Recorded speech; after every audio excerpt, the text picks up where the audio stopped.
வணக்கம். சீமானன் பேசிய கருத்தை உங்களிடம் இப்போ சொல்ல போகிறேன். வீடியோவை முழுமையாக பாருங்கள். அண்ணன் ஆரம்பிக்கிறாரு. அதாவது நம்ம பங்காளி வடிவேல் சொல்கிற மாதிரி தாமரை போட்டாச்சு ரெட்டலை போட்டாச்சு. என் தம்பி சேரன் படத்தில் பார்த்திபன் கையெழுத்து கேட்பார், போட்டாச்சு எத்தனை போட்டாச்சு. அதே மாதிரி சூரியன் போட்டாச்சு, ரெட்டலை போட்டாச்சு. மைக்கு போடலை, போடுவோம் ஒரு தடவை போட்டு விடுப்பா, பார்த்து பண்ணி விடுங்க, ஏதாவது பார்த்து பண்ணி விடுங்க. ரொம்ப நாளாக கத்துருவோம்ல, தொண்டை தண்ணி கத்துருவோம்ல. இங்கே பாருங்கள், தொண்டையிலேருந்து காற்று தான் வருது. வெயிலில் நின்று கண்ணு செவந்து போகுது. அவன் வேற வந்துட்டு அண்ணா கண்ணு என்னாச்சுன்றான். என் கண்ணை விட என் தமிழ் மண் எனக்கு ரொம்ப முக்கியம்.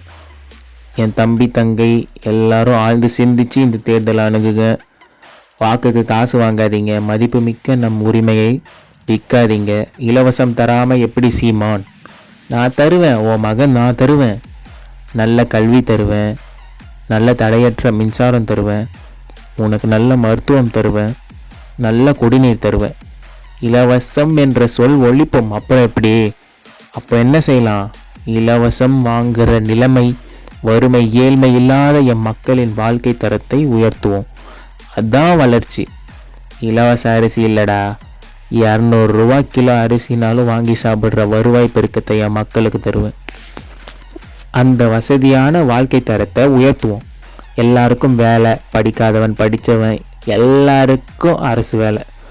உன் வாழ்விடத்திலேயே 1/2 கிலோமீட்டர் போனீங்கன்னா மாட்டு பண்ணை, ஆட்டு பண்ணை, விவசாய பண்ணை, கூட்டு பண்ணைகள், வேலை, நிலமும் வளமும் சார்ந்த தொழிற்சாலை வேலை வாய்ப்பு.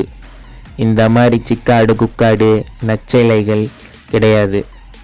டேய், கரும்பை வெட்டி ஆலையில் போடுறதுக்கு எதுக்குடா கல்வி? படிக்க முடியலையா? படிக்காத விடு. படித்தவர் படிக்காதவர் அனைவருக்கும் அரசு வேலை. இனி படிக்காதவரே இல்லை என்ற நிலையும் உருவாக்கும். அடுத்தது எங்கள் வேலை அதான். எல்லாருக்கும் கல்வி. எங்கள் கல்வி திட்டமே வேற. சுவர் இல்லாத கல்வி. 8ஆம் வகுப்பு வரை எல்லாருக்கும் தேர்ச்சி. 8வது வரைக்கும் தேர்வே கிடையாது, ஆல் பாஸ். அதுக்கடுத்து 9ஆம் வகுப்பில் தேர்வு வைப்போம். ஏன்? 10ஆம் வகுப்பில் பொது தேர்வுன்னு ஒன்று இருக்குது சாமி. அதுக்கு இதான் மாதிரி, இதான் மாடல் டெஸ்ட்டு, இந்த மாதிரி தான் வரும் தேர்வு, படிச்சுக்கோடா அப்படின்னு வைப்போம். அப்போ என்ன? சுவரே இல்லை. என் பிள்ளைய கூட்டிகிட்டு போவேன் குற்றாலத்தில். இதான் அருவி எப்படி உருவாகுது தெரியுமா? இப்படி நீர் ஆவி மேலே போய் அப்படியே குளிர்ந்து மேகமாகி மலை முகடுகளை ஆகி அங்கே உயர்ந்த மரங்கள் பூமிக்கு மலையை அறுவடை செஞ்சு கொட்டி அது அப்படியே அருவியாகி அது உருவாகி ஓடுது சாமி. ஆறு, அதில் நீர், அதனால வருது சோறு. வயிறு உயிர்.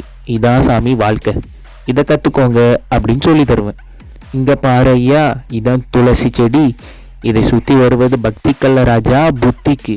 இது 24 மணி நேரத்தில் 20 மணி நேரம் ஆக்சிஜன் மூச்சு காற்றை வெளியிடுது, 4 மணி நேரம் ஓசோன் காற்றை வெளியிடுது. அந்த வளிமண்டலத்தை தாங்கி பிடிக்கிறது இந்த ஓசோன் காற்று. கடலுக்குள்ளே இருக்கிற இந்த நீல பாசி, இன்று துளசி போன்ற செடிகளும் தான் வெளிவருகிற இந்த ஓசோன் காற்றின் அந்த வளிமண்டலத்தை பாதுகாப்பை வச்சுக்குது. சூரியனில் இருந்து வருகிற இந்த கதிர்வீச்சை தான் தாங்கி பிடித்து வெப்பத்தை குறைக்கிறது. அதுக்கு அப்புறம் மரங்கள், அங்கே இருந்து வருகின்ற சூரிய ஒளி ஸ்டார்ச்சை தான் உணவாக மரங்கள் உண்பதால் அது பச்சையாக இருப்பதற்கான காரணம். அந்த ஸ்டார்ச்சை உணவாக உண்பதனால எல்லா இலையும் பச்சையாக இருக்குது. அது இல்லைன்னா நீ தீஞ்சு போயிடுவ. ஏன்னா அவ்வளவு வெப்பம். தடுக்கிறது யாரு? மரம். வெயில் அடித்தா நீ என்ன பண்ணுற? கொடை பிடிக்கிற.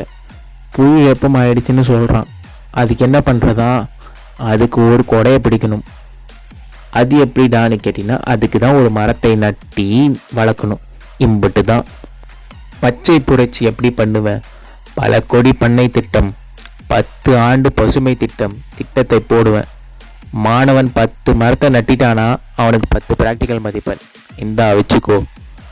100 மரம் நட்டி வளர்த்து காட்டிட்டானா அவனுக்கு சிறந்த தமிழ் தேசிய குடிமகன் விருந்து, 5 லட்சம் பரிசு. இந்த அப்போ என் தாயை பச்சை போர்வையால் போர்த்துவேன்.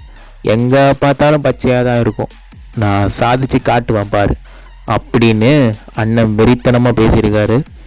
வேறு என்ன அண்ணன் பேசியிருக்காரு என்பதை அடுத்த வீடியோவில் கூறுகிறேன். நன்றி, வணக்கம்.